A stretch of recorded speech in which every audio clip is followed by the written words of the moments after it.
நாவலப்பிட்டி வெஸ்ட்வோல்ட் தோட்டத்தின் ரிலாகல பிரிவில் பொங்கல் தினமான நேற்று முன்தினம் 7 வயது பாடசாலை மாணவியை பாலியல் துஷ்பிரயோகத்துக்கு உட்படுத்திய குற்றச்சாட்டில் 35 வயதான நபர் போலீசாரால் கைது செய்யப்பட்டுள்ளார். சந்தேக நபர் பாதிக்கப்பட்ட பாடசாலை மாணவியின் வீட்டிற்கு அருகில் வசிப்பவர் என தெரிய வந்துள்ளது. குடிபோதையில் இருந்த சந்தேக நபர் நேற்று முன்தினம் மதியம் பாடசாலை மாணவியை அவரது வீட்டிலிருந்து சுமார் 500 மீட்டர் தொலைவில் அழைத்துச் சென்று பாலியல் துஷ்பிரயோகத்துக்கு உட்படுத்திய நிலையில் சிறுமியை அங்கேயே விட்டு சென்றுள்ளதாக தெரிய வந்துள்ளது. சிறுமி வீட்டிலிருந்து காணாமல் போனதை அறிந்ததும் உறவினர்கள் மற்றும் தோட்டத்தில் வசிப்போரினால் தேடப்பட்ட நிலையில் 4 மணித்தியாலங்களின் பின்னர் கண்டுபிடிக்கப்பட்டார்.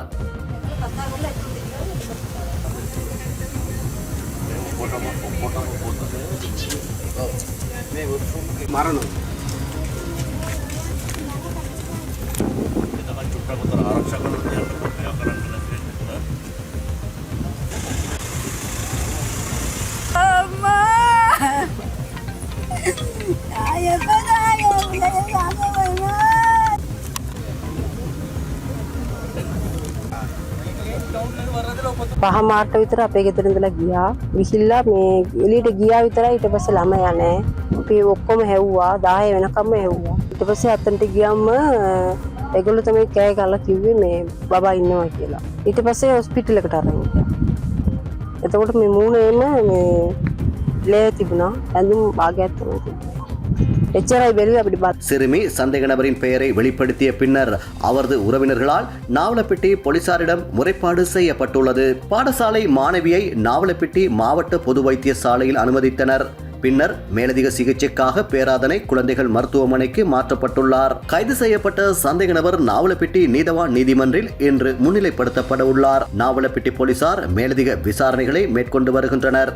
சிறுமியை மீட்ட போது சிறுமி ரத்த வெள்ளத்தில் காணப்பட்டதாக தந்தை கண்ணீர் மல்க தெரிவித்தார். අපි 5 දෙනෙක් වගේ එපෙත් ඉඳලා ඔයවන ආවා. එද්දී මම එතන ඉඳලා සද්ද දාගෙනම ආවා බබා කියලා සද්ද දාගෙනම හෙද්දී බබා හිටියේ නැහැ. මෙතන ලං ආපු ගම්ම පොඩි සද්දයක් ඇහුණා. මම ඉංගර්කයෙන් කියලා සද්දයක් ඇහුණා. ඒ කියන්නේ මම මෙතන ඉන්නේ කියලා ඊට පස්සේ මායි මෙයයි දුවගෙන ආද්දී තව පිටිපස්සේ 3 දෙනෙක් දුවන ආවා. ළඟට එනකොට සද්ද නැහැ. ඊට පස්සේ ආයෙත් අපි ඔයලා බැලුවා. ආයෙ මම කතා කරා බබා කියලා සද්ද නැහැ. ආයෙ කිව්වා මම ඉංගර්කය කියලා කිව්වා. ඊට පස්සේ මම කිව්වා රමේෂ් මම යන්න උඹ වෙන්න එපා. උඹ පොඩි ඉස්සරහට ගිහලා බලන්න මොකද වෙන්නේ කියලා. මම පොඩි හත්තක් අරගෙන ළඟට යද්දී අතන වාඩි වෙලා හිටියා. වාඩි වෙලා ඉද්දී මේම එක පැත්තට ආන්සිලා මේම හිටියේ. ඊට පස්සේ මම කිව්වා බබායි මොකද එව්වේ මොකද මේ අයියෝ මේම මෙතනට ආවේ කියලා අහද්දි මට කිව්වා මාව මේ තංගස් අයියා තමයි මේට ගෙනාවේ කියලා. ඊට පස්සේ මම එකපාරට බබා මේම වඩා ගත්ත ගම්ම සම්පූර්ණ ලේ බබාගේ සම්පූර්ණ ලේ තිබ්බේ. ඊට පස්සේ මම ඒ වෙලාවෙම මෙයාට බාර දුන්නා. මෙයා තමයි අරගෙන ගියේ බබා පොඩි දුරට.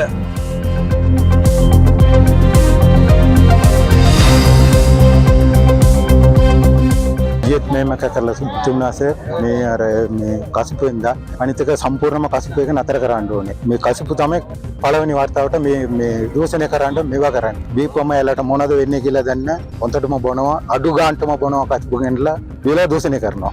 දූෂණය කරන කියන්නේ පොඩි කෙල්ලෝ නෑ ලොකු ගෑනු වුණත් උලා බය වෙන්නේ නෑ කරන්න.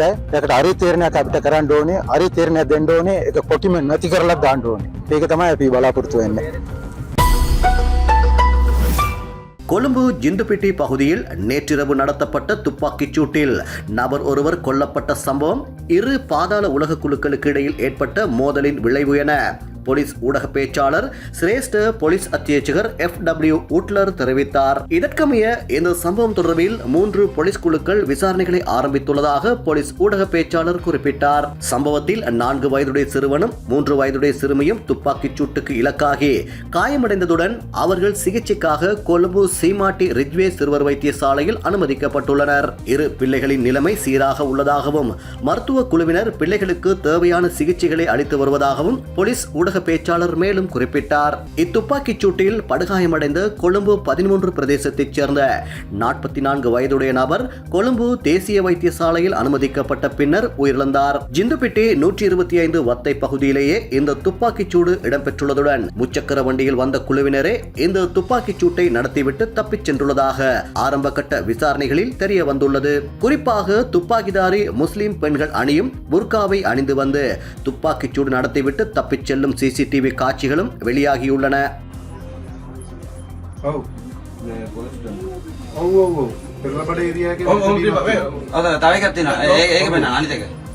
වෙලා ගියද 10යි 2යි වින්ස්ටන් කියලා කෙනෙක් ඉන්නවා මේ එයයි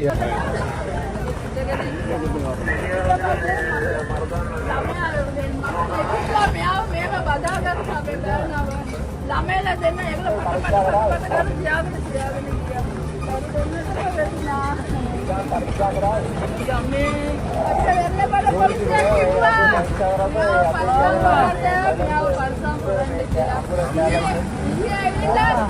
இதே நேரம் நவகமுவ கொரத்தொட்ட மெனிகாகார வீதி பகுதியில் கடந்த 1ஆம் திகதி இரவு நடத்தப்பட்ட துப்பாக்கிச்சூடு தொடர்பில் மேலும் பல தகவல்களை கண்டறிய போலீசாருக்கு முடிந்துள்ளது.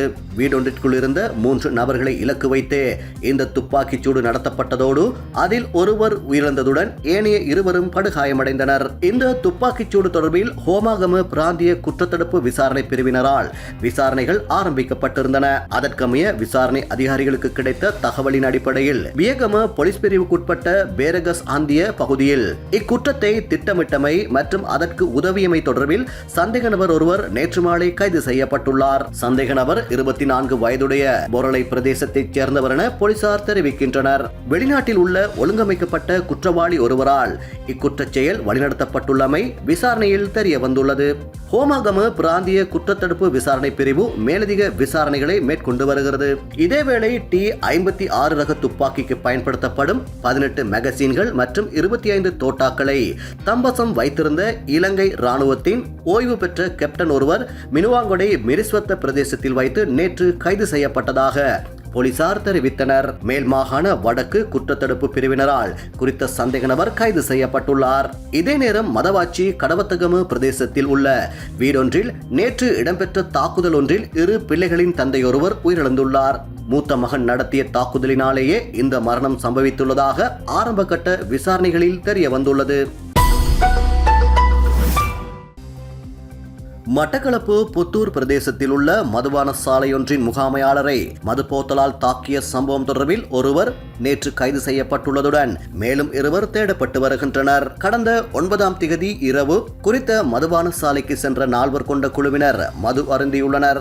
இதன்போது மதுபானத்திற்கான பணத்தை முகாமையாளர் கேட்டபோது அக்குழுவினர் முகாமையாளரின் அறைக்குள் புகுந்து மது போத்தலால் அவர் மீது தாக்குதல் நடத்தியுள்ளனர். படுகாயமடைந்த முகாமையாளர் வைத்தியசாலையில் அனுமதிக்கப்பட்ட நிலையில் தாக்குதல்தாரிகள் அங்கிருந்து தப்பிச் சென்றுள்ளனர். இதுகுறித்து மட்டக்களப்பு தலைமையக போலீசார் விசாரணைகளை முன்னெடுத்து வருகின்ற நிலையில் தலைமறைவாகியிருந்த சந்தேக நபர் ஒருவர் நேற்று கைது செய்யப்பட்டுள்ளார். கைது செய்யப்பட்டவரை நீதிமன்றில் ஆஜர்படுத்த நடவடிக்கை எடுக்கப்பட்டுள்ளதாகவும் தலைமறைவாகியுள்ள ஏனைய சந்தேக நபர்களை தேடி வருவதாகவும் போலீசார் மேலும் தெரிவித்தனர்.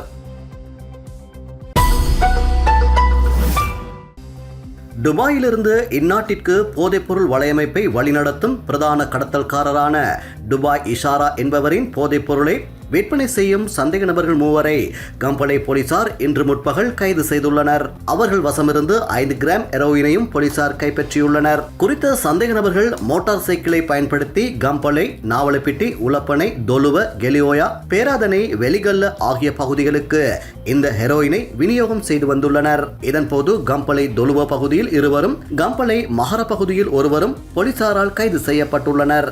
கம்பளை, அங்கமன, துந்தனியா ஆகிய பகுதிகளில் வசிக்கும் இந்த சந்தேக நபர்களுக்கு கொழும்பில் இந்த போதைப் பொருள் வழங்கப்படுவதாக தெரிய வந்துள்ளது. இவர்கள் அனைவரும் 20 மற்றும் 22 வயதுக்கு இடைப்பட்டவர்கள் என குறிப்பிடப்படுகிறது.